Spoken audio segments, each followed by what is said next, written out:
Jamuna bank PLC এর ঢাকা দক্ষিণ অঞ্চলের ম্যানেজার্স মিটিং সম্প্রতি রাজধানীর একটি অভিজাত হোটেলে অনুষ্ঠিত হয়। এ সময় প্রধান অতিথি হিসেবে উপস্থিত ছিলেন যমুনা ব্যাংকের চেয়ারম্যান রবিন রাজন সাখোয়ার। বিশেষ অতিথি ছিলেন ব্যাংকের পরিচালক আলহাজ নূর মোহাম্মদ। সভায় সভাপতিত্ব করেন ব্যাংকের ব্যবস্থাপনা পরিচালক ও প্রধান নির্বাহী কর্মকর্তা মির্জা ইলিয়াস উদ্দিন আহমদ, অতিরিক্ত ব্যবস্থাপনা পরিচালক মোহাম্মদ আব্দুস সালাম, উপব্যবস্থাপনা পরিচালকগণ নূর মোহাম্মদ, মোহাম্মদ আতিকুর রহমান, মোহাম্মদ শহীদুল্লাহ ও মোহাম্মদ জাহাঙ্গীর আলম। মিটিংয়ে ঢাকা দক্ষিণ অঞ্চলের সকল শাখা ও উপশাখার ব্যবস্থাপকগণ এবং প্রধান কার্যালয়ের ঊর্ধ্বতন কর্মকর্তারা অংশগ্রহণ করেন, যেখানে ব্যাংকের চলমান ব্যবসায়িক কার্যক্রম, গ্রাহক সেবা উন্নয়ন, টেকসই ব্যাংকিং এবং ব্যাংকের অগ্রগতিমূলক কৌশল নিয়ে গুরুত্বপূর্ণ সিদ্ধান্ত গ্রহণ করা হয়।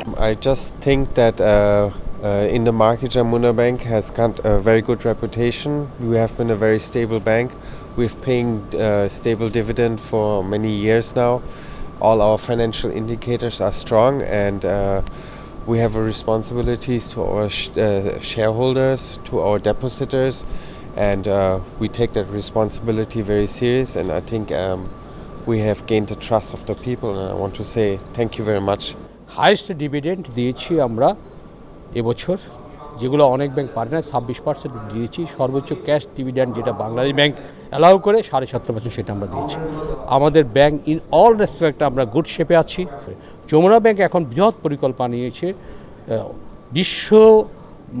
সারা বিশ্বের সাথে তাল মিলিয়ে আন্তর্জাতিক ব্যাংকগুলো, খ্যাতিমান ব্যাংকগুলো যেভাবে চলে সেইভাবে কীভাবে এগিয়ে যাওয়া যায়, সেই জন্য ইন্টারন্যাশনাল কনসালটেন্সি সার্ভিস কেপিএমজিকে দেওয়া হয়েছে। আইটি থেকে শুরু করে ব্যাংকের যাতে কীভাবে আমরা আরও ব্যাংকে আরও ভালো থেকে ভালো করতে পারি সেই নিরিখে আজকে যমুনা ব্যাংক জানেন টপ 5-এর মধ্যে রয়েছে। এই টপ 5 থেকে কীভাবে আমরা এগিয়ে যেতে পারি, আরও ধাপ এগিয়ে যেতে পারি সেই নিরিখেই আজকে ফলপ্রসূ আলোচনায় কনফারেন্স এটি আমাদের সুন্দর বার্তা বহন করে দিচ্ছে। প্রত্যেকে ব্রাঞ্চ এবং সাব ব্রাঞ্চ ভালো করেছে, আলোচনায় দেখা গিয়েছে।